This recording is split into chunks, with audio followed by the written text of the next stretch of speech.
أعوذ بالله من الشيطان الرجيم. بسم الله الرحمن الرحيم. قل أعوذ برب الناس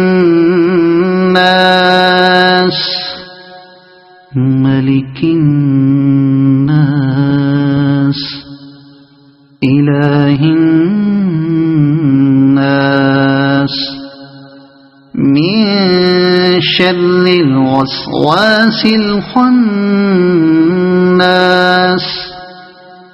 الذي يوسوس في صدور الناس من الجنة